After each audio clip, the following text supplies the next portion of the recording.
এবারের আইপিএলের প্লে অফে জায়গা করে নিয়েছিলেন দীনেশ কার্তিকরা, কিন্তু এলিমিনেটরে হেরেই বিদায় নিতে হয় তাদের। সেটাই ছিল তার শেষ ম্যাচ। তাই রয়্যাল চ্যালেঞ্জার্স বেঙ্গালুরুর বিদায়ের পর দিনই ক্রিকেট থেকে অবসর নেন কার্তিক।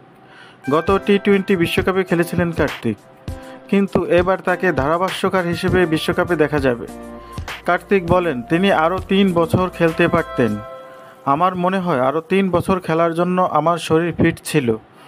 তিনি বলেন, ইমপ্যাক্ট প্লেয়ারের নিয়ম থাকায় এখন তো আরও মনে হয় যে খেলতে পারতাম। এই নিয়মের জন্য খেলা এখন অনেক সহজ হয়ে গেছে।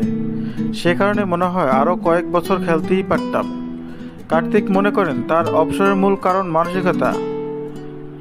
বলেন, অবসরের সিদ্ধান্ত নেওয়ার বড় কারণ মানসিক ক্লান্তি। আমি এখনও খেলে যাব নাকি অল্প খেলবো তাই ভাবছিলাম, কিন্তু আমি সব সময় নিজের 100%ই দেই। যে কাজটাই করি না কেন তাতে নিজের সেরাটা দেওয়ার চেষ্টা করি। সেদিক থেকে মনে হয় যে আমার পক্ষে খেলাটা কঠিন হয়ে যাচ্ছে, সে কারণেই অবসর নেওয়া। কার্তিক আরও বলেন, তাকে চোটের কারণে কখনো ম্যাচ না খেলার সিদ্ধান্ত নিতে হয়নি। সেদিক থেকে আমি খুবই ভাগ্যবান।